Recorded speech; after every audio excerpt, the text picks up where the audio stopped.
சரிங்க. அனைவருக்கும் நமஸ்காரம். நம்ம நேத்தைக்கு வரைக்கும் பார்த்த விஷயம் என்ன அப்படின்னு பார்த்தீங்கன்னா, கர்ப்பம் உண்டாகிறது எப்படி அப்படிங்கிறத நம்ம பார்த்துட்டு இருந்தோம்.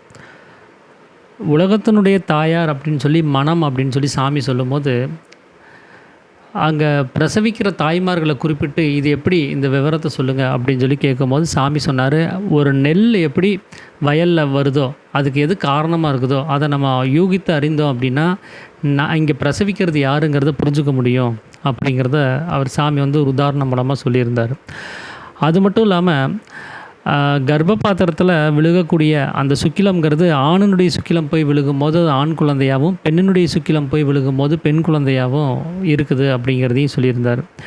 அதில் வரக்கூடிய அந்த ஜாடை வித்தியாசம் அது வந்து அந்த சம்யோக சமயத்தில் ஆணினுடைய சுக்கிலம் விழுகும்போது அந்த ஆணினுடைய விசாரம் அந்த எப்படிப்பட்டதாக இருக்குதோ அது அந்த உருவத்தை வந்து அந்த சுக்கிலம் பிரதிபலிக்குது. அந்த அந்த ஜாடையை வந்து அது கொடுக்குது. அது ஆண் குழந்தையாகவே இருந்தாலும் கூட அவர் பெண்ணினுடைய அந்த முகபாவனையை விசாரணம் செஞ்சுருந்தார் அப்படின்னா அந்த பெண்ணினுடைய முகபாவனையிலேயே அந்த ஆண் குழந்தை வந்து பிறக்கிறதுக்கு இதுதான் காரணமாகுது அப்படின்னு சொல்லி ஒரு குதிரையை இணை சேர்க்கிற ஒரு உதாரணம் மூலமாக சாமி வந்து அதை விளக்கியிருந்தார். அப்போ அந்த விசாரம் தான் இங்கே வந்து உருவமாக சிருஷ்டியாக உண்டாகுது அப்படிங்கிறதையும் குறிப்பிட்டு சொல்லியிருந்தார். அதனால் நம்மளுடைய பிறவி பயன் என்ன அப்படின்னா, நாம் உருவாகிறதுக்கு காரணமாக இருந்த அந்த சுக்கிலம் அது புருவ மத்தியத்தில் இருக்குது. அந்த சுக்கிலத்தை ஊதி கட்டி நம்ம அங்கேயே நிலைநிறுத்தும் போது மட்டும்தான் நம்மளுடைய பிறவி பலன்கிறது பூர்த்தி ஆகுது. அதுக்கு தான் ரசவாதம், ரசமணி அப்படின்லாம் சொல்லி சித்தர்கள் வந்து சொல்லிகிட்டு இருந்தாங்க. அப்படி அதை ஊதி கட்டுறது தான் நம்முடைய பிறவி பெரும் பயன் அடையிறதுக்கான ஒரு விஷயம். அதுக்கு வந்து சதா மேலும் கீழும் அங்கே கவனத்தை வச்சு நடத்தணும் அப்படின்னும் சாமி வந்து சொல்லியிருந்தார். ஸோ இன்றைக்கி நம்ம தொடர்ந்து பார்க்க இருக்கக்கூடிய விஷயம் வந்து அத்தியாயம் 7.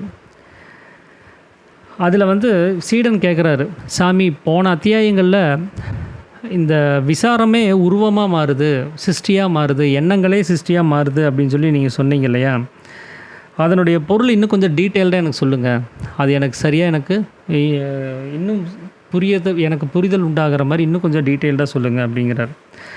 அப்போ சாமி சொல்கிறாரு, நாம் எதெல்லாம் கேட்டுட்ருக்குறோமோ, எதெல்லாம் பார்த்துட்ருக்குறோமோ, எதெல்லாம் வெளியில் வந்து அறிஞ்சிட்ருக்குறோமோ இது எதுவுமே இல்லாததாகுங்கிறார். இது எதுவுமே உண்மையிலே அது இல்லை. இது எல்லாமே நம்மிலிருந்தே உண்டாகி நமக்குள்ளாரே லயிக்கக்கூடிய ஒரு தன்மையில் தான் இருக்குது.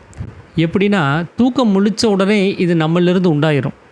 நம்ம மனம்ங்கிறது வெளியில் வந்ததுமே அங்கே ஒரு சிருஷ்டி உண்டாகுது, உலகம்ங்கிற சிருஷ்டி உண்டாகுது. திரும்ப தூக்கம் அப்படிங்கிற நிலைமைக்கு நம்ம வரும்போது அந்த நாம் பார்த்துட்டு இருந்த அத்தனை விஷயமும் நமக்குள்ளாரே அடங்கியும் போயிடுது. அதே மாதிரி தான் நம்ம பிறக்கும்போது தான் இது முதல்ல சுவாசம் விட்டு நம்ம வெளியில் வரும்போது உலகத்தினுடைய உற்பத்தி. அந்த சுவாசம் முழுவதும் வெளியில் போய் தீர்ந்து போயிடுச்சுன்னா அப்பவும் உலகம் இல்லாமல் போயிடுது. ஏன்னா நம்ம செத்து போயிடுவோம். அப்போது நம்மளுடைய மனம் வெளியில் வியாபித்தா மட்டும்தான் இங்கே வெளியில் இருக்கக்கூடிய தோற்றங்கள் இதெல்லாமே உண்டாகுது. இதை வந்து இதுக்கு முன்னாடி எத்தனையோ தடவை நம்ம சொல்லியிருக்கிறோம். அதனால் இங்கே பார்க்கக்கூடியதும் கேட்கக்கூடியதும் அறியக்கூடியதுமாக இருக்கக்கூடிய எதெல்லாம் நீங்கள் இந்த உலகத்தில் பார்த்துட்ருக்கிறீங்களோ, கேட்குறீங்களோ, அறியறீங்களோ இதெல்லாமே சொப்பனமாகும் அப்படிங்கிறார். ஒரு கனவு தான் அது, அது நிஜம் கிடையாது அப்படிங்கிறத சொல்கிறார். இப்போ நமக்கெல்லாம் சந்தேகம் வரும், இதை போய் எப்படி சொப்பனம்னு நம்ம நம்ப முடியும்? எக்ஸாக்டாக அப்படியே இருக்குது. நேற்றுக்கு ஒருத்தரை நான் சந்திக்கிறேன்னு சொன்னேன், அவர் இன்றைக்கி வந்து எனக்கு ஃபோன் பண்ணி எப்போ வரீங்கன்னு கேட்குறாரு. இது எப்படி சொப்பனமாகும்? அது நேற்றுக்கு முடிஞ்ச விஷயம் இன்றைக்கி எப்படி கண்டினியூ ஆகுது அப்படிங்கிற ஒரு சந்தேகம் நமக்கு வரும். இன்னொன்று, இது சொப்பனம் தான் அப்படின்னா நமக்கு ஏதாவது ஒரு வகையில் இது வந்து உண்மை இல்லைங்கிற ஒரு உணர்வு நமக்குள்ளே ஏற்படணும். அது ஏற்படவே மாட்டேங்குது. இது நிஜந்தாங்கிற மாதிரியே நமக்கு வந்து அது ரியாக்ட் ஆகுது. நம்ம வாழ்க்கையில் ஒரு விஷயம் நடக்குது அப்படின்னா அதை அப்படியே நம்ம ஏற்றுக்க வேண்டியதாக இருக்குது, அதை நம்ப வேண்டியதாக இருக்குது. நம்ம வீட்டிலே யாருக்காவது உடம்பு சரியில்லைன்னா நம்ம துடிச்சு போயிடுறோம். அப்போ இது உண்மைங்கிற அந்த ஒரு விஷயம் வந்து அவ்வளோ ஆழமாக இருக்குது. இப்போ இதை போய் ஒரு லைனில் நீங்கள் சொப்பனம்னு சொல்லிட்டீங்கன்னா எப்படி அதை ஏற்றுக்க முடியும் அப்படிங்கிற ஒரு சந்தேகம் எல்லாத்துக்குமே அது இருக்கத்தான் செய்யும். அப்போது நான் பார்க்குறது இது எல்லாமே, நான் அனுபவிச்சுட்டு இருக்கிறது இது எல்லாமே சொப்பனமாக, இதை எப்படி நான் நம்புறது அப்படின்னு சொல்லி கேட்குறாரு. அப்போ சாமி கேட்குறாரு, ஓ அப்போ நீ வந்து உணர்வோடு தான் இருக்கிறியா? நீ தூங்கிட்டு கிடையாதா? தூக்கத்தில் நீ இல்லையா? உணர்வோடு தான் இருக்கிறியா? அப்படின்னா அந்த தூக்க சமயம் அப்படின்னு சொல்லக்கூடிய நேரத்தில் எப்படி நீ ஒன்றும் தெரியாமல் இருக்கிறியோ அப்படி தான் நீ இப்போவும் ஒன்றுமே தெரியாமல் இருக்கிற. ஏன்னா நீ உணர்வோடு இருந்திருந்தீன்னா உன்னை நீயே அறிஞ்சிருக்க முடியும் தானே. எங்கே நீ யாருன்னு சொல்லு பார்க்கலாம் அப்படின்னு சொல்லி சாமி கேட்குறாரு. ஏன்னா அந்த தூக்கம் தான் நமக்கு அறியாமையாக இருக்குது, எதையுமே தெரிஞ்சுக்க முடியாத ஒரு விஷயமா இருக்குது. ஏன்னா அறிவுங்கிறது வெளிப்படாமல் அது உள்ளுக்குள்ளாரே அடங்கி இருக்குது. அறிவுங்கிறது ஜீவசக்தியாக இருக்கக்கூடிய வாயுன்னு சொல்லியிருந்தார். அந்த ஜீவசக்தியாக இருக்கக்கூடிய வாயு தான் மனமாக வெளியில் வியாபிக்குது. அப்போ மனம் உள்ளில் அடங்கும் போது அறிவாக வெளியில் பிரதிபலிக்கக்கூடிய அந்த பொருளும் உள்ளாரே அடங்குது. மனம் தன்னுடைய தொழிலை விடும்போது அறிவாக இருக்கக்கூடிய அந்த தொழிலும் அங்கே இல்லாமல் தான் போகுது. அப்போ அறியறதுக்கான தொழிலும் அங்கே இல்லாமல் தான் போகுது. அப்போ தூக்கம் தெளிஞ்ச நிலைமையில் தான் நாம் இருக்கிறோம் அப்படிங்கிறதா இருந்தால் கண்டிப்பாக நாம் யாருன்னு நமக்கு தெரிஞ்சிருக்கணும் அப்படிங்கிறத சாமி சொல்கிறார். இது எப்படி அப்படின்னா, நாம் உணர்வோடு தான் இருக்கிறோம் அப்படிங்கிறது ஒரு சொப்பனமாக இருக்குது. உண்மையாகவே நம்ம உணர்வு இல்லாமல் தான் இருக்கிறோம். ஏன்னா நாம் அந்த 3 நிலைமைகளை நாம் எப்போவுமே அனுபவிச்சுட்ருக்குறோம். நார்மலாக தூங்குகிற சமயத்தில் ஒன்று தூக்கம், இன்னொன்று அந்த முழிப்பு, இன்னொன்று சொப்பனம். இப்போ நம்ம முழிப்பு நிலைமையில் இருக்கிறதா நாம் நம்பிட்டுருக்குறோம். அப்புறமா இப்போ தூங்கலான்னு சொல்லிட்டு தூக்கத்துக்கு போவோம். அந்த தூக்கத்துக்குள்ளார ஒரு சொப்பனம் வரும். அப்புறம் சொப்பனத்துலேருந்து மறுபடியும் விழிப்புங்கிறதும் உண்டாயிரும். இப்படி இந்த 3 மாறி மாறி நடந்துகிட்டே இருக்கும். அப்போ முதல்ல விழிப்பு நிலைமை, அதிலிருந்து தூக்கம், தூக்கத்திலிருந்து சொப்பனம், திரும்ப சொப்பனத்திலிருந்து ஒரு விழிப்பு நிலைமைங்கிறது உண்டாகும். அப்புறம் அந்த விழிப்பு நிலைமைக்கு அப்புறம் மறுபடி தூக்கங்கிற நிலைமை, இப்படி ரொட்டீனாக இது மாறி மாறி நடந்துக்கிட்டே இருக்கும். அப்போ இப்போது இந்த 3 நிலைமைகளில் நீ எந்த நிலைமையில் இருக்கிறதா நீ சொல்கிற? விழிப்போடு நான் உணர்வோடு இருக்கிறேன்னு சொல்கிற இல்லையா? அப்போ ஜாக்கிரதை நிலைமையில் நீ இருக்கிறதா நீ சொல்கிற இல்லையா? அப்போ ஜாக்கிரதை நிலைமையில் இருக்கிறதா இருந்தால் நீ உணர்வோடு இருக்கணும்ல. அப்போ உணர்வோடு இருக்கிறதா இருந்தால் உன்னை நீயே அறிஞ்சிருக்க வேண்டியது தானே. அப்படின்னா உண்மை நீ யாருன்னு நீ அறிஞ்சு வச்சுருக்கிற அப்படின்னு சொல்லி கேட்குறாரு. இல்லை, நான் என்னை யாருன்னே தெரியாது. நான் யார் அப்படிங்கிற கேள்விக்கு அந்த விடை தேடிட்டு தான் நான் வந்திருக்கிறேன். அதனால் நான் யாருன்னு இது வரைக்கும் அறியவே இல்லை அப்படிங்கிறாரு. அப்போ நீ அறியலை அப்படிங்கிறத ஒரு உண்மையாக இருக்கிறதா இருந்தால் நீ உணர்வோடு இருக்கிறன்னு எப்படி சொல்ல முடியும்? அப்போ அந்த உணர்வில்லாத நிலைமைக்கு ஜாக்கிரதை நிலைமைன்னு நம்ம எப்படி சொல்ல முடியும்? அப்போது அந்த ஜாக்கிரதை நிலைமையில் இல்லை அப்படின்னா அப்போ அது என்னவாக இருக்கும்னா சுளுத்தி அப்படின்னு சொல்லக்கூடிய தூக்கமாக இருக்கும். அந்த தூக்கத்தில் தான் நமக்கு எதுவுமே தெரியாது, நாம் என்ன பண்ணிகிட்டு இருக்கிறோன்னே தெரியாது. தூங்கிட்டு தான் இருக்கிறோங்கிற அந்த உணர்வு கூட இல்லாமல் தான் அந்த தூக்கங்கிற ஒரு விஷயத்தை நம்ம செஞ்சிட்ருப்போம். அதனால தான் சாமி சொல்கிறாரு, இப்பொழுது உமக்கு நல்ல தூக்கமாகும். எப்படி ஆழ்ந்த தூக்கம் நடக்கும் இல்லைங்களா, நமக்கு ரொம்பவும் இன்னர் டீப்பாக ஒரு ஸ்லீப் நடக்கும். அப்படி ஒரு ஆழ்ந்த தூக்கத்தில் நீ இருக்கிற. எப்படின்னா நீ படுத்து தூங்குகிற அப்படிங்கிற அந்த சமயத்தில் நான் தூங்கிட்டு தான் இருக்கிறேன் அப்படிங்கிற நினைவாது உனக்கு இருக்குதா அப்படின்னு கேட்குறாரு. இல்லை, அப்படி எதுவுமே நமக்கு தெரியறதில்ல. கண்ணை மூடுறோம், கண்ணை முழிச்சு பார்த்தா ஒரு 8 மணி நேரம் தூங்கின அந்த தூக்கம் அந்த மணி நேரம் காணாமல் போயிடுது, காலம் அங்கே இல்லாமல் போயிடுது. அப்போ 8 மணி நேரங்கிறது கண்ணை மூடி திறக்கிற அந்த ஒரு நேரமாக தான் நமக்கு தெரியுது. இப்போ கண்ணை மூடி அசைஞ்சோம், முழிச்சு பார்த்தா 8 மணி நேரம் காணோம். அதே 8 மணி நேரம் நீங்கள் பகல் நேரத்தில் எவ்வளோ நீளமாக இருக்குங்கிறத நீங்கள் பார்த்துருப்பீங்க. ஒரு சிக்னலில் நம்ம நிற்கிறோம் அப்படின்னா ஒரு 30 செகண்ட் அது கவுண்ட் டவுன் ஆகிட்டே வரும். 1ஆம் நம்பருக்கு வர்றதுக்குள்ளே அந்த 30 செகண்டுங்கிறதே நமக்கு ஒரு பெரிய யுகம் மாதிரி தெரியும். அதுக்குள்ளார நம்ம லெஃப்ட் அடித்து யூட்டர்னெல்லாம் போட்டு அப்படியே ஸ்ட்ரைட்டாக போயிடலாமாங்கிற எண்ணமெல்லாம் நமக்கு வரும். இவ்வளோ நேரம் நம்ம நிற்கணுமான்னு சொல்லி. அந்த 8 மணி நேரத்தில் எத்தனை 30 செகண்ட் இருக்கும், எத்தனை யுகங்களை நீங்கள் கடந்து வந்திருக்க வேண்டிய ஒரு சூழலுங்கிறது இருக்குங்கிறத கொஞ்சம் யோசிச்சு பாருங்கள். அப்போது அந்த காலங்கிற ஒரு விஷயமே இல்லாத அளவுக்கு நம்மளுடைய அந்த நிலைமை இருக்குது. அந்த தூக்க சமயத்தில் அங்கே எதுவுமே இல்லாத ஒரு நிலைமையாக இருக்குது. அதனால தான் எப்படி நீ தூங்கிட்டு இருக்கும்போது நான் தூங்கிட்டு தான் இருக்கிறேன் அப்படிங்கிற அந்த நினைவே இல்லாமல், அந்த உணர்வே இல்லாமல் தூங்கிட்டு இருந்தையோ, அப்படி தான் இப்போவும் நீ தூங்கிட்டு இருக்கிற அந்த நாம் தூங்கிட்டு தான் இருக்கிறோங்கிற அந்த உணர்வே இல்லாமல், அந்த நினைவே இல்லாமல் தான் நீ தூங்கிட்டு இருக்கிற அப்படின்னு சொல்லி சாமி சொல்கிறார். அப்போது சீடன் கேட்குறாரு, நான் தூங்குகிற சமயத்தில் எனக்கு எந்த ஒரு அவஸ்தையும் உண்டாகிறது இல்லையே, அப்போ இங்கே உலகம்ங்கிறது உண்டாகுது, இங்கே என்னுடைய சொந்த பந்தங்கள் இருக்குது, என்னுடைய குடும்பத்தார்கள் இருக்காங்க, நண்பர்கள் இருக்காங்க, சக ஊழியர்கள் இருக்கிறாங்க. அப்போ இவங்களோட நான் உரையாடல் செஞ்சிட்ருக்கிறேன், அவங்களோட பழகிட்டுருக்கிறேன் அப்படின்னு சொல்லி கேட்குறாரு. இது எப்படி தூக்க சமயத்தில் நடக்கும்? ஏன்னா தூக்க சமயத்தில்ங்கிறப்போ அங்கே தொழில் விட்ட சமயம் தானே, என் வேலை செய்ய முடியாது. ஏன்னா அங்கே மனம்ங்கிறது முழுவதும் அடங்கி இருக்குது. அப்போ எப்படி நான் இதெல்லாம் செய்ய முடியும்? அப்போ சாமி சொல்கிறாரு, தூக்கத்துக்குள்ளார நீ ஒரு சொப்பனம் காணுவே இல்லையா, ஒரு புலி உன்னை துரத்திட்டு வர்ற மாதிரி. அந்த மாதிரி தூக்கத்துக்குள்ளார இருக்கக்கூடிய இந்த சொப்பனம் தான் நீ இந்த உலகத்தில் பார்க்கறது, கேட்குறது, அறியறது இது எல்லாமே. அந்த சொப்பனம்ங்கிறது தான் நாம் இப்போது பார்த்துட்ருக்குறோம் அப்படிங்கிறத சாமி சொல்கிறார். அப்போது இந்த சொப்பனம் காணும்போது நாம் சொப்பனம் தான் கண்டுட்ருக்குறோங்கிற நினைவு உனக்கு இருக்குதான்னு கேட்குறாரு. இல்லை, நமக்கு இருக்கிறதில்ல. ஏன்னா அதுவும் நிஜமாக தான் தெரியுது. ஏதோ நிஜமாகவே ஏதோ ஒரு புலி என்னை துரத்திட்டு வர்ற மாதிரியே தான் நான் ஃபீல் பண்ணுறேன். அது பயம் இன்னும் கொஞ்சம் உச்சநிலை அடையும் போது நான் கட்டிலிருந்து கீழே விழுந்துருவேன். அப்போது அது என் மனசுக்குள்ளார, அந்த என்னுடைய உள்ளுக்குள்ளார நடக்கக்கூடிய ஒரு சொப்பனம் அது.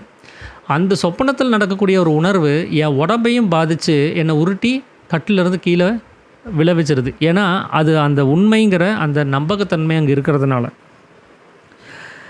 அப்போது கீழே விழுந்ததுக்கப்புறம் உடனே தூக்கங்கிறது கலைஞ்சிரும். கலைஞ்சதுக்கப்புறம் முழிச்சு பார்த்தா நான் காட்டுக்குள்ளார ஓடிட்டுருக்க மாட்டேன்.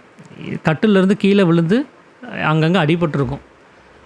அப்போ இத்தனை நேரம் நான் காட்டில் தானே ஓடிட்டு இருந்தேன், இப்போ நான் இங்கே வீட்டில் இருக்கிறேன் அப்படிங்கிற அந்த நினைவு வரும்போது தான் நமக்கு தெரியும் அந்த காட்டுக்குள்ளே ஓடினதுங்கிறது அது உண்மை கிடையாது, அது சொப்பனம் தான். அது வரைக்கும் அதை உண்மைன்னு நினச்சிட்டு தான் நம்ம அந்த புலிக்கு முன்னாடி ஓடிட்டுருப்போம். அது என்னை பிடிச்சிடக்கூடாதுங்கிறதுக்காக அந்த புலியை விட வேகமாக நான் ஓடிட்டு இருந்திருப்பேன். ஆனால் தூக்கம் விழித்த உடனே அங்கே தூக்கம்ங்கிறது கலைஞ்சதுமே கனவுங்கிறது கலைஞ்சு போயிடுது. ஏன்னா தூக்கம் இருக்கிற வரைக்கும் தான் அந்த கனவுக்கு வேலை. தூக்கம் நீங்கிடுச்சுன்னா அங்கே கனவு இருக்காது. அப்போ தூக்கம் விழித்ததுமே அப்போ தான் அந்த உண்மை நிலை என்னங்கிறதே தெரியுது. நாம் இத்தனை நேரம் தூங்கிட்டு இருந்தோம், அந்த தூக்கத்தில் கண்ட கனவு தான் காட்டுக்குள்ளார என்ன ஒரு புலி துரத்துனது அப்படிங்கிறத நாம் ஒரு உணர்வு நமக்கு உண்டாகும். அதே மாதிரி தான் இப்போவும் நாம் தூங்கிட்டுருக்குறோம். அந்த தூக்கத்தில் தான் இங்கே காணுவதும் கேட்பதும் அறியதுமா இருக்கக்கூடிய இந்த உலகம் சார்ந்த எல்லா விஷயங்களையும் நாம் பண்ணிகிட்ருக்குறோம். அப்போது தூங்கும்போது எப்படி அதை சொப்பனத்தை உண்மைனே நம்பினமோ அதே மாதிரி உனக்குள்ளார இருக்கக்கூடிய தூக்கத்தில் நீ காணக்கூடிய இந்த உலகம்ங்கிற சொப்பனத்தையும் நீ உண்மைன்னு நீ நம்பி வச்சுருக்கிற. அப்போ தூக்கம்ங்கிறது விழிச்சதுக்கப்புறம் எப்படி அது சொப்பனம் இல்லைன்னு உணர்ந்துச்சோ அந்த மாதிரி இப்போ நீ தூங்கிட்டு இருக்கிற அந்த தூக்கம் கலைஞ்சதுமே இந்த உலகம்ங்கிறது சொப்பனம்ங்கிறத நீ புரிஞ்சுக்குவேன். அப்போ தான் உனக்கு அந்த விவரம் புரிய வரும் அப்படிங்கிறார். அதனால் நான் தூங்கி கொண்டு இருந்ததும் அந்த சொப்பனம் கண்டதும் அதுதான் இங்கே உலகமாக இருக்குது. அந்த தூக்கத்துக்குள்ளார இருக்கக்கூடிய சொப்பனமாக தான் அந்த உலகம்ங்கிறது இருக்குது. இதுதான் அதே மாதிரி தான் இது ஒரு தூக்கம்தான். இதில் நம்ம பார்க்கக்கூடியது எல்லாமே சொப்பனமாக இருக்குது. இந்த தூக்கங்கிறது எப்போ தெரியுதோ அப்போ மட்டும்தான் நாம் இது வரைக்கும் தூங்கிட்டு இருந்தோம், நம்ம பார்த்ததெல்லாம் சொப்பனம்ங்கிறதே நமக்கு புரிய வரும் அப்படிங்கிறதையும் சாமி சொல்கிறாரு. அப்போ சாமி கிட்ட இன்னொரு சந்தேகத்தை கேட்குறாரு. நான் இருக்கக்கூடிய இந்த நிலை தூக்கம் அப்படின்னா நான் நைட்டெல்லாம் போய் தூங்கிட்டு இருக்கிறேனே, அப்போ அதுக்கு பேர் நம்ம என்ன, அது தூக்கம் கிடையாதா? அப்போ அதுக்கு என்னன்னு சொல்கிறது அப்படின்னு சொல்லி கேட்குறாரு. ஏன்னா இப்போ 2 வகையான தூக்கம் வந்துருச்சு. நமக்கு தூக்கம்னாலே வேலைக்கெல்லாம் போயிட்டு வந்துட்டு வீட்டில் இருக்கக்கூடிய வேலைகள்லாம் முடிச்சுட்டு சாப்பிட்டு 10 மணி ஆகிடுச்சுன்னா தூங்க போயிடுவோம். அந்த ஒரு தூக்கம் தான் நாம் இது நாள் வரைக்கும் அனுபவப்பட்டது, நாம் தெரிஞ்சுக்கிட்டது. இப்போ புதுசாக இந்த உலகத்தை நீ பார்க்குறதே ஒரு தூக்க நிலைமையில் இருந்துட்டு தான் நீ பார்த்துட்ருக்குற. நீ காலையில் முழித்து வேலைக்கு போயிட்டுருக்கிறதும் தூக்கத்துக்குள்ள தான் போயிட்டுருக்குற. நீ திரும்பி வீட்டுக்கு உன் குடும்பத்தோரோட டைம் ஸ்பெண்ட் பண்ணுறதும் தூக்கத்தில் தான் பண்ணிகிட்ருக்குற. நீ சாப்பிட்டதும் தூக்கத்தில் தான் சாப்பிட்ருந்த. இப்போ நீ தூங்கிட்டு இருக்கிறதும் தூக்கத்தில் தான் தூங்கிட்டு இருக்கிறேங்கிறத சொல்லும்போது இப்போ புது வகையான ஒரு தூக்கத்தை சாமி சொல்கிறாரு. நாம் இது வரைக்கும் யோசிக்காத, இது வரைக்கும் நாம் அறிஞ்சிக்காத ஒரு தூக்கத்தை பற்றி சாமி பேசுகிறார். அப்போது இப்போ 2 வகையான தூக்கம் வருது. இப்போ நான் நார்மலாக தூங்குறத நான் என்னன்னு சொல்கிறது, அதுவும் தூக்கம் தானே, தூக்கம் தான் நம்ம சொல்லிகிட்ருக்குறோம் அப்படிங்கிறார். அப்போ சாமி சொல்கிறாரு, அது தூக்கம் கிடையாது. ஏன்னா உமக்கு இந்த ஒரு தூக்கம் அல்லாமல், இந்த ஒரு சொப்பனம் அல்லாமல் வேறு தூக்கமும் வேறு சொப்பனமும் கிடையாதுங்கிறார். எது இப்போ நம்ம அறியாமையில் இருக்கக்கூடிய அந்த நிலைமை, என்னென்ன அறிஞ்சிக்க முடியாமல் ஒரு நிலைமையில் இருக்கிறோம் பார்த்தீங்களா, இந்த நிலைமையை தான் சாமி தூக்கம்னு சொல்கிறார். இந்த தூக்கத்தை தவிர வேறு தூக்கம் உனக்கு கிடையாது. இந்த அறியாமையில் நீ இருந்துக்கிட்டு காணக்கூடிய சொப்பனம் தான் இந்த உலகம். இந்த சொப்பனத்தை தவிர்த்து இன்னொரு சொப்பனமும் உனக்கு உண்டாகிறது கிடையாது அப்படிங்கிறத சொல்கிறார். ஐயோ, நீங்கள் சொல்கிறதெல்லாம் ஒரே குழப்பமாக இருக்குது. ஏன்னா நான் அனுபவத்தில் இருக்கிறத இப்போ நீங்கள் பொய்ன்னு சொல்கிறீங்க. எப்படி அதை நான் வந்து ஏற்றுக்க முடியும்? நான் தூங்குறத அது தூக்கம் அல்லங்கிறீங்க. நான் தூக்கத்தில் காணக்கூடிய சொப்பனத்தை அது சொப்பனம் அல்ல, இதை தவிர வேறு சொப்பனம் கிடையாது அப்படிங்கிறதையும் நீங்கள் குறிப்பிட்டு சொல்கிறீங்க. எனக்கு இன்னும் கொஞ்சம் விவரமாக சொல்லுங்கள் அப்படின்னு சொல்லி சீடன் வந்து கேட்குறாரு. அப்போது சாமி சொல்கிறாரு, நீ சாதாரணமாக தூங்குறேன் அப்படின்னு சொல்லி சொல்கிற சமயத்தில் நமக்கு சொப்பனம்ங்கிறது ஒன்று வந்துச்சு அப்படின்னா அது எப்படிப்பட்டதாக இருக்குது அப்படின்னா, சாமி ஒரு உதாரணம் சொல்கிறார். நம்ம வீட்டிலேருந்து ஒரு 3-4 கிலோமீட்டருக்கு அந்த சைடு ஒரு தொழிற்சாலை இருக்குது. நம்ம டெய்லி என்ன பண்ணுறோன்னா, வண்டியை ஸ்டார்ட் பண்ணிவிட்டு நேராக அந்த தொழிற்சாலையில் போய் வேலைகள்லாம் செஞ்சுட்டு வீட்டுக்கு திரும்பி வந்துடுறோம். அப்போ வீட்டுக்கு வந்ததுக்கப்புறம் அந்த தொழிற்சாலையில் இருக்கக்கூடிய வேலைகள் என்ன ஆகும், அது அங்கேயே நிறுத்திட்டு தான் வருவோம். அந்த தொழிற்சாலைகளில் செய்யக்கூடிய வேலைகள் அங்கேயே விட்டுட்டு நம்ம உள்ளுக்குள்ளார வருவோம். நம்ம வீட்டுக்குள்ளே வந்ததுக்கப்புறம் தொழிற்சாலைக்கான எந்த வேலையும் நமக்குள்ளே இருக்காது. ஏன்னா அது அந்த இடத்துக்கு போனால் தான் வேலை. நம்ம வீட்டுக்கு திரும்பி வந்துட்டால் அந்த வேலை இங்கே கிடையாது. அதே மாதிரி தான் நம்ம அந்த தொழிற்சாலையில் வேலை செஞ்சிட்ருக்கும்போது அந்த தொழிற்சாலையிலேருந்து நமக்கு கண்ணுக்கு தெரிகிற தூரம் வரைக்கும், இல்லை சப்தம் கேட்குற அந்த விஷயம் வரைக்கும் எல்லா விஷயத்தையும் நம்ம கிரகிக்க முடியும். அதை கேட்கவோ பார்க்கவோ அறியவோ செய்ய முடியும். அங்கே தொழிற்சாலையில் இருந்துட்டு வீட்டை பார்க்கவோ வீட்டில் நடக்கக்கூடிய சங்கதிகளை கேட்க நம்மளால் முடியாது. ஏன்னா டிஸ்டன்ஸ் ரொம்ப ஜாஸ்தியாக இருக்குது. அப்போ அங்கே இருக்கக்கூடிய சங்கதிகளை அங்கேயே கேட்டு அங்கேயே விட்டுட்டு தான் நம்ம திரும்ப வீட்டுக்கு வர்றோம். வீட்டுக்கு வந்துட்டோம்னா தொழிற்சாலையை பற்றின எந்த ஒரு விஷயமும் நமக்கு இல்லை. ஏன்னா அங்கே வேலைங்கிறது தொழிற்சாலையில் தான் இருக்குது. நம்ம வீட்டுக்கு வந்துட்டால் அங்கே வேலைங்கிறது கிடையாது. அப்போ வீட்டுக்கு வந்ததுக்கப்புறம் அந்த தொழிற்சாலை பற்றின எந்த ஒரு விஷயத்தையும் நம்ம அங்கே ஏதாவது ஒரு சங்கதி நடந்தால் நம்மளால் கேட்கவோ அறியவோ முடியறது கிடையாது. அதே மாதிரி தான் அந்த தொழிற்சாலையில் இருக்கக்கூடிய அந்த சங்கதிகள் நமக்கு தெரியாததுக்கு காரணம் என்னென்னா, அது நம்மளுடைய அந்த எல்லைக்குள்ளார இல்லை, நம்ம பார்வையில் இருக்கணும். ஒரு பார்வைக்குன்னு ஒரு டிஸ்டன்ஸ் இருக்குது, இவ்வளோ தூரம் தான் பார்க்க முடியும்னு. அந்த கேட்குறதுக்கும் ஒரு டிஸ்டன்ஸ் இருக்குது, இவ்வளோ தூரத்தில் இருக்கக்கூடிய சங்கதிகளை மட்டும்தான் கேட்க முடியும்னு. அப்போது அந்த எல்லையை தாண்டி அது இருக்கிறதுனால அதில் அங்கே என்னென்ன நடக்குதுங்கிறத நம்மளால் பார்க்கவோ கேட்கவோ செய்ய முடியறது கிடையாது. ஏன்னா இந்த தொழிற்சாலையை விட்டு நம்ம சொந்த வீட்டுக்கு வந்ததுனால. அப்போது தொழிற்சாலையிலேருந்து வீட்டுக்கு வந்ததுக்கப்புறம் அங்கே இருக்கக்கூடிய எந்த விஷயத்தையும் நம்மளால் கேட்க முடியறது கிடையாது. அதே மாதிரி தான் இந்த ஜடம்ங்கிறது இந்த உலகத்தோட தொடர்பில் இருக்குது. அது எப்படின்னா, நம்முடைய மேல் பாகம் அப்படின்னு சொல்லக்கூடிய சிரசு அது நம்முடைய சொந்த வீடு. அது கீழ்பாகம்னு சொல்லக்கூடிய கழுத்துக்கு கீழே இருக்கக்கூடியது தொழிற்சாலை. அங்கே வேலை செய்கிறதுக்காக மனம் என்ன பண்ணுதுன்னா, மேல் பாகத்துலேருந்து கீழே இறங்கி வருது. இறங்கி வேலையெல்லாம் முடிச்சுட்டு திரும்ப மேல் பாகத்தில் போய் சொஸ்தானத்தில் அமைதியாக அடங்கிடுது. இதுதான் தொழிற்சாலைக்கு வேலை செஞ்சுட்டு திரும்பி சொந்த வீட்டுக்கே திரும்பி போகிற நிலமை.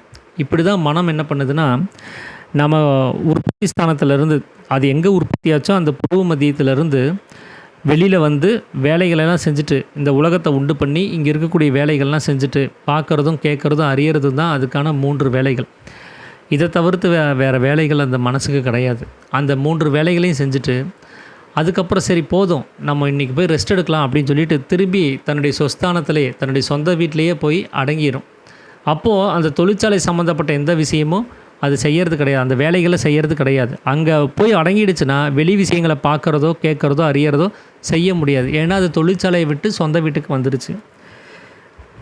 இப்போ அப்படி வந்தது ஒரு விஷயம் எப்படின்னா, இந்த தொழிற்சாலையும் வீடும் இங்கே ஒரே பூமியில் ஒரே பாகத்தில் தான் இருக்குது.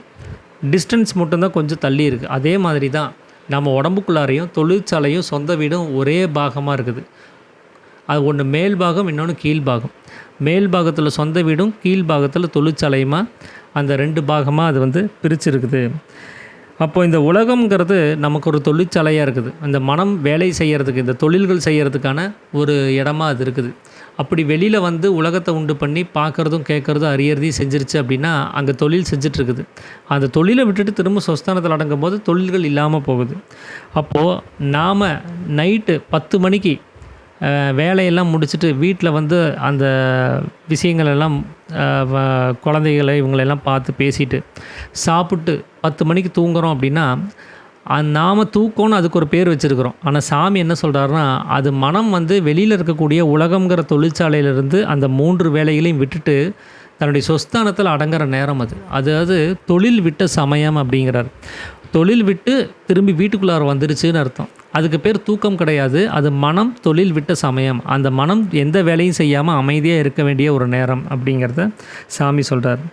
அப்போது அந்த தொழிற்சாலையை விட்டுட்டு யார் வந்தார் அப்படின்னா, அந்த தொழிற்சாலையை உண்டு பண்ணவர் தான், அந்த தொழிற்சாலையில் வேலை செய்கிறவர் தான். அவர் யார் அப்படின்னா மனம் தான் அது. ஏன்னா மனசுக்கு தான் பார்க்குறதுக்கும் கேட்குறதுக்கும் அறியறதுக்குமான ஒரு யோகிதை இருக்குது.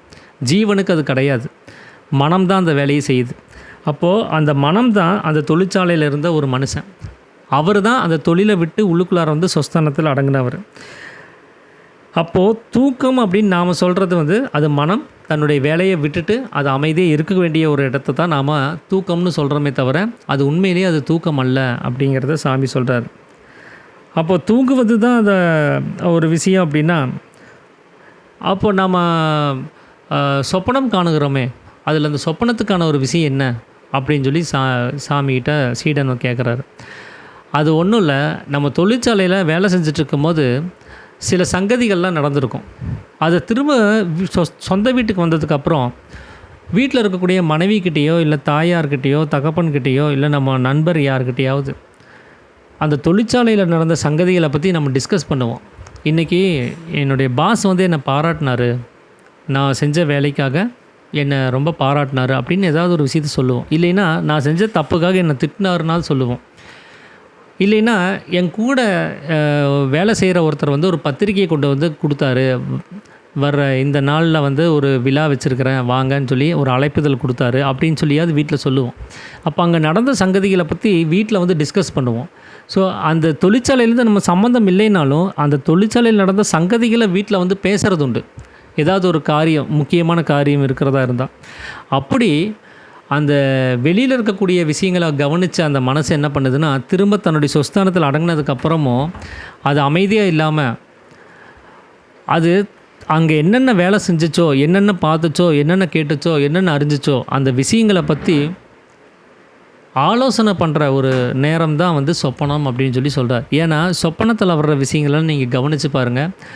அந்த சொப்பனத்தில் வர்ற விஷயத்தை ஒன்று நீங்கள் பார்த்துருப்பீங்க, இல்லைன்னா கேட்டிருப்பீங்க, கேள்வியாவது பட்டிருப்பீங்க, இல்லைன்னா அறிஞ்சிருப்பீங்க, நீங்கள் யோசிச்சாவது வச்சுருப்பீங்க. உங்களுடைய கற்பனையிலேயே இருக்கக்கூடிய விஷயமாவது அங்கே கனவுங்கிற ஒரு விஷயத்தில் வரும். இந்த 3 விஷயத்தில் பாத்தியப்படாத எதுவுமே கனவாக வராது. அந்த வந்த கனவு ஒன்று நீங்கள் பார்த்ததாக இருக்கணும், இல்லைன்னா கேள்விப்பட்டதாக இருக்கணும், யாரோ ஒருத்தர் சொல்லியிருப்பாங்க, அந்த விஷயமா இருக்கும். இல்லைன்னா நீங்கள் கற்பனை பண்ணியிருப்பீங்க, சிந்திச்சிருப்பீங்க எதையாவது ஒன்று நினச்சி. அப்போது இந்த 3 விஷயம்தான் அந்த மனதனுடைய தொழில். அந்த தொழிலுக்கு உட்பட்ட விஷயங்கள் தான் இங்கே கனவாக இருக்குது. அதனால தான் சாமி சொல்கிறாரு, தொழிற்சாலையில் செஞ்ச வேலையை பற்றி அது உள்ளுக்குள்ளார ஆலோசனை செய்து நினச்சி பார்க்குது அப்படிங்கிறார்.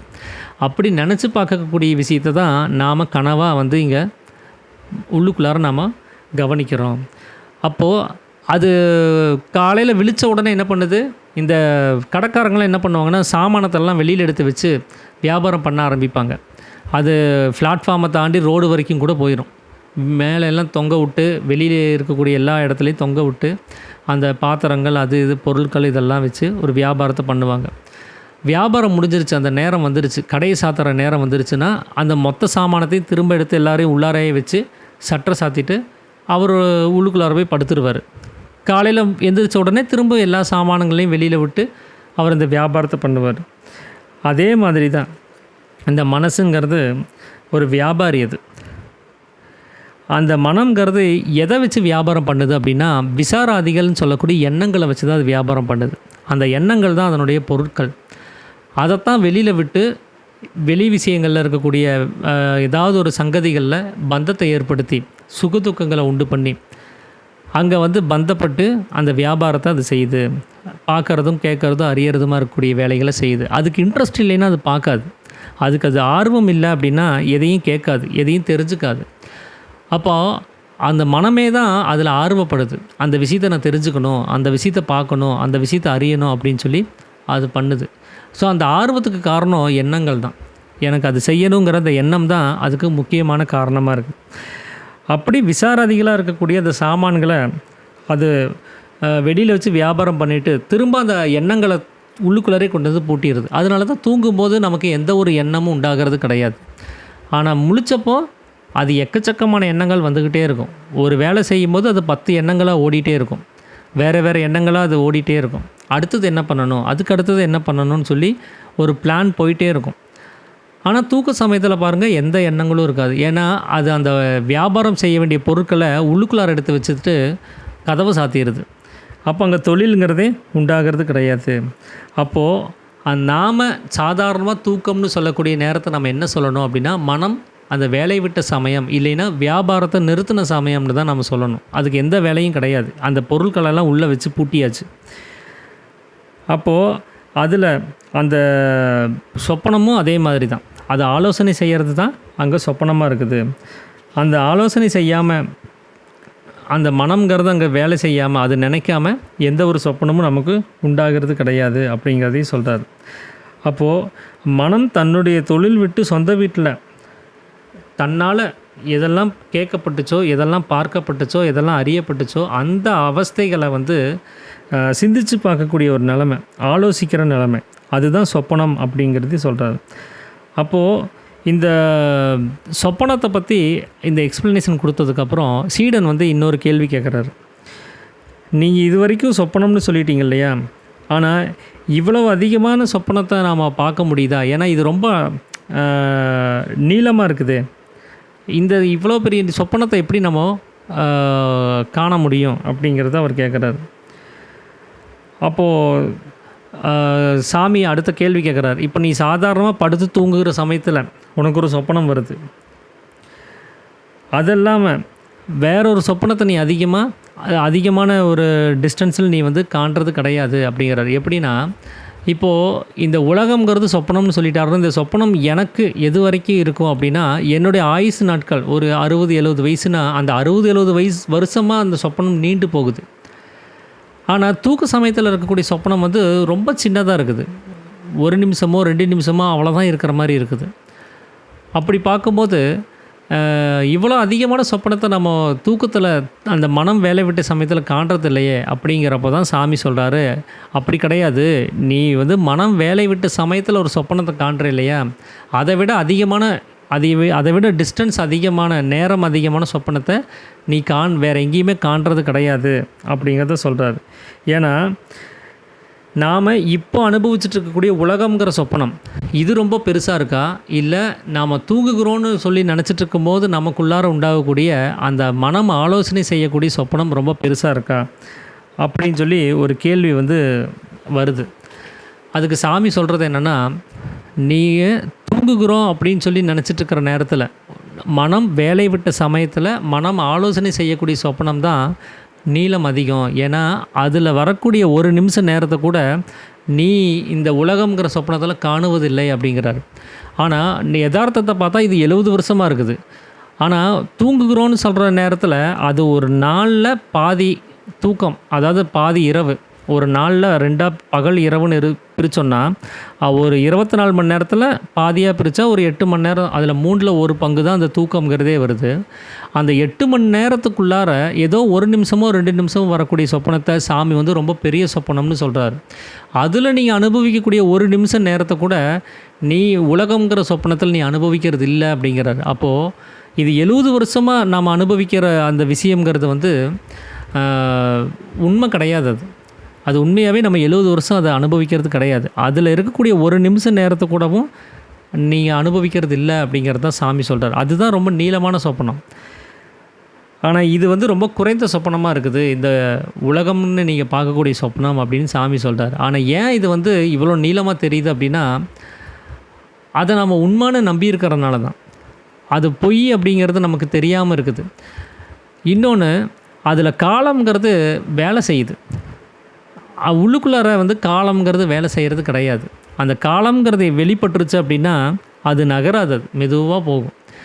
அதனால தான் நீங்கள் இரவு தூங்குகிற சமயத்தில் உண்டாகக்கூடிய 8 மணி நேரமோ, பகலில் நீங்கள் வேலை செய்யக்கூடிய 8 மணி நேரமோ அந்த டிஸ்டன்ஸ் பெருசாகவும் சிறுசாகவும் இருக்கிறதுக்கு அதுதான் காரணம்.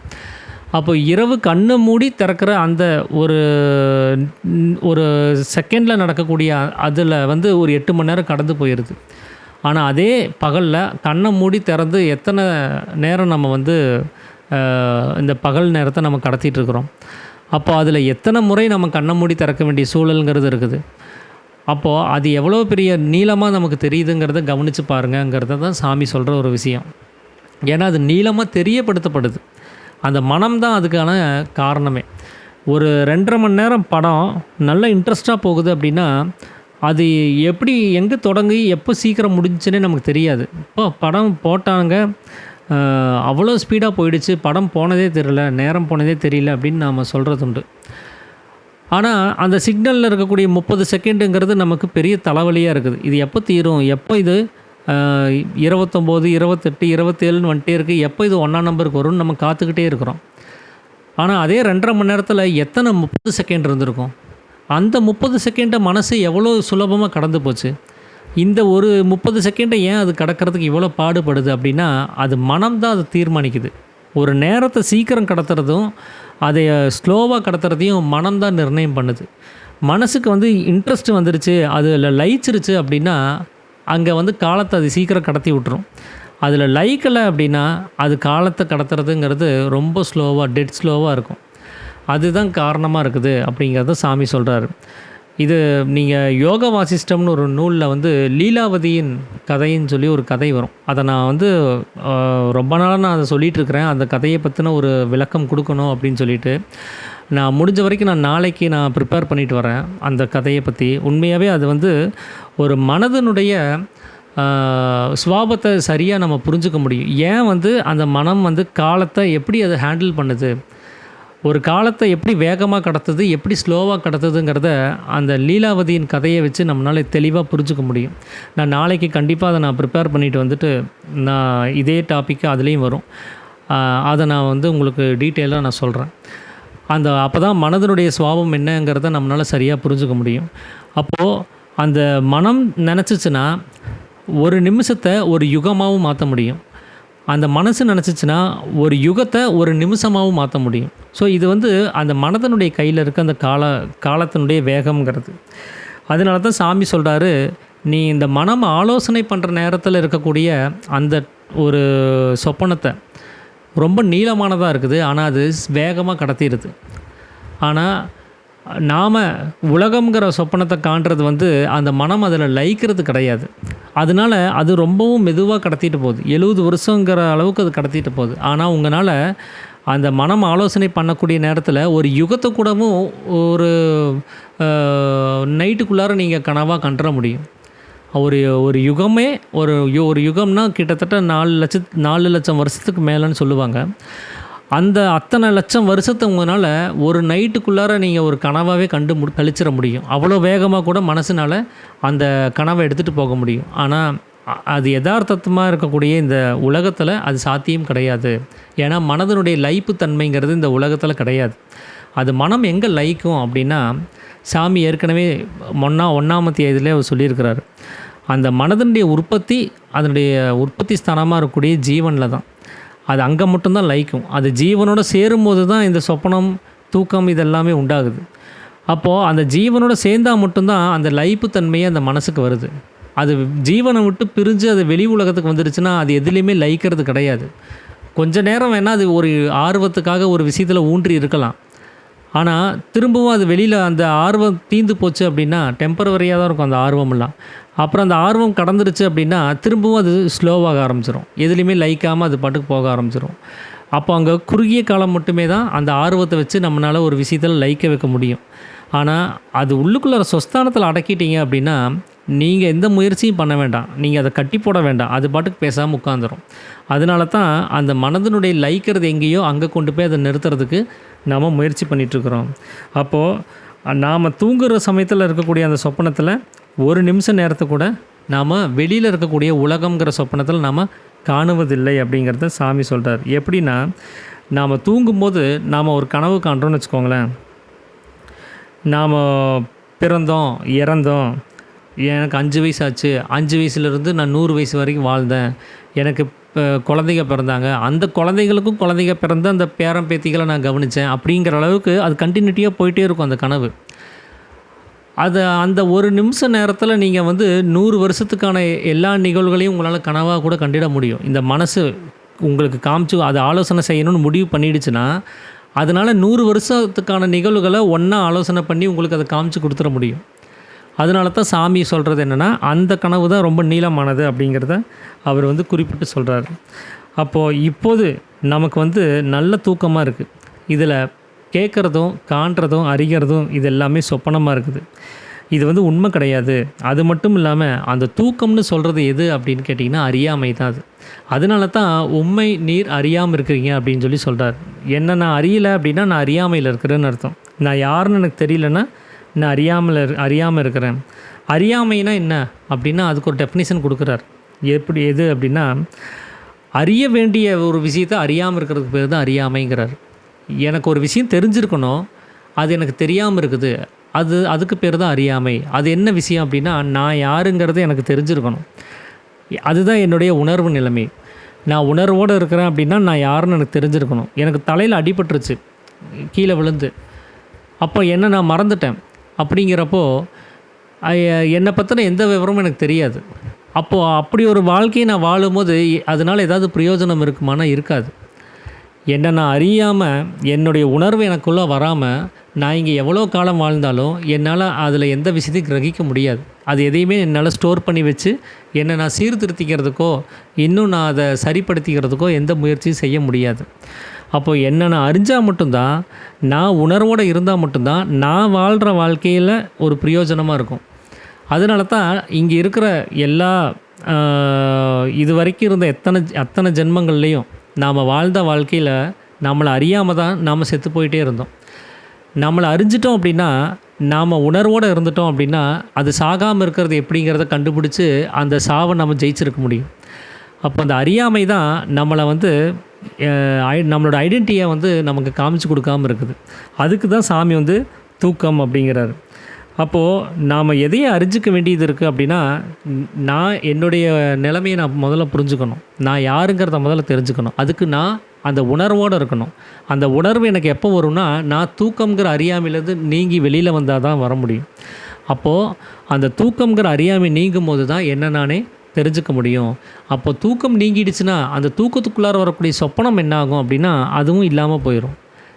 எப்படி நான் கட்டிலேருந்து கீழே விழுந்த உடனே தூக்கம் கலைஞ்சிருச்சு, சொப்பனமும் காணாமல் போயிடுச்சு. அதே மாதிரி இந்த அறியாமைன்னு சொல்லக்கூடிய அந்த தூக்கம் என்னை விட்டு நீங்கும்போது நான் வெளியில் பார்க்கக்கூடிய இந்த உலகங்கிற சொப்பனமும் நீங்கி போயிடும். இந்த உலகத்தை அதை இல்லாமல் பண்ணணுன்னா நான் இங்கே உட்காந்துட்டு இந்த உலகத்திலேருந்து நீங்கி போய் ஒரு காட்டுக்குள்ளார போய் எனக்கு யாரும் வேண்டாம், எனக்கு எதுவுமே வேண்டாம், நான் என்னை தனியாக விடுங்கன்னு சொல்லிட்டு நான் அங்கே உட்கார வேண்டிய அவசியம் கிடையாது. ஏன்னா அங்கே உட்கார்ந்தாலும் இந்த உலகங்கிற சொப்பனம் தான் அங்கே தொடர்ந்து இருக்குது. அதனால் அங்கே ஓடி போகிறதுனால நம்ம இந்த உலகத்தில் தப்பிக்க முடியாது. நம்ம எல்லாத்தையும் தவிர்த்துட்டு நம்மளை தனிமைப்படுத்திக்கிறதுல வந்து எந்த ஒரு விஷயத்தையும் நம்ம அடைஞ்சிட முடியாது. இது அடையிறதுக்கு ஒரே வழி, நீங்கள் இந்த உலகத்தை இல்லாமல் பண்ணிட்டீங்கன்னா போதும். அதுக்கு இந்த உலகம் எப்படி உண்டாச்சுங்கிறத நம்ம புரிஞ்சுக்கணும். இந்த எப்படி அந்த கனவுலேருந்து சொப்பனமாக மாறுச்சுங்கிறத நம்ம தெரிஞ்சுக்கணும். அப்போது அந்த தூக்கத்திலேருந்து எப்படி கனவாக மாறுச்சுங்கிறத நம்ம தெரிஞ்சுக்கணும். அப்போ அந்த தூக்கங்கிறதுக்கு காரணம் என்ன, அந்த தூக்கத்தை எப்படி நாம் தவிர்க்கிறது, இதெல்லாம் தெரிஞ்சுக்கிட்டால் தான் இந்த உலகத்தை நம்ம நீக்க முடியும். அப்போ தான் என்னை நானே தனிமைப்படுத்திக்க முடியும், என்னை மட்டுமே கவனிக்கிறதுக்கு நான் தயாராக முடியும். அப்படிங்கிறது தான் இங்கே சாமி சொல்கிற ஒரு விஷயம். அப்போது சீடன் வந்து இன்னொரு கேள்வி கேட்குறாரு. இப்போ நான் சுகமாக தூங்கினேன், ஆனால் எதையுமே நான் அறியலை அப்படின்னு சொல்லி ஒரு வாசகம் வருது. எப்போ அப்படின்னா, நான் தூக்கத்தில் எந்திரிச்சிட்டேன், எந்திரிச்சதுமே நான் சொல்கிறேன், நல்லா தூங்கினேன், எனக்கு எந்த டிஸ்டர்பன்ஸும் இல்லை, யார் பேசுகிறதும் என் காதில் விழலை, எனக்கு எதுவும் தெரியவும் இல்லை, நல்ல ஆழமான தூக்கத்தில் தூங்கினேன், ஆனால் எனக்கு எதுவுமே தெரியலை அப்படின்னு சொல்லும்போது அங்கே அறிவுங்கிறது ஒன்று மிச்சப்படுது இல்லையா. ஒரு விஷயத்தை நம்ம எதுவுமே தெரியல அப்படின்னு சொல்லும்போது அங்கே அறியப்படுகிற ஒரு அறிவுங்கிறது மிச்சப்படுது இல்லையா அப்படின்னு சொல்லி சீடன் வந்து கேட்குறாரு. அப்போ சாமி சொல்கிறாரு, நீ சொன்ன இந்த வாசகமே தப்பு தான், நான் சுகமாக தூங்கினேன், எனக்கு எதுவுமே தெரியல அப்படின்னு சொல்லும்போது இந்த வாசகமே தப்பு தான். காரணம் என்னென்னா, தூங்கி எந்திரிச்சதுக்கப்புறம் தான் நீ அந்த வாசகத்தை சொல்கிற. நான் இது நாள் வரைக்கும் தூங்கிட்டு தான் இருந்தேங்கிறது நம்மளுடைய அனுமானம். அது நம்ம உணர்ந்து அதை நம்ம சொல்லலை. ஏன்னா தூக்க சமயத்தில் நான் தூங்கிட்டு தான் இருக்கிறேங்கிற ஒரு உணர்வே இல்லாமல் தான் தூங்கிட்டு இருந்தோம்.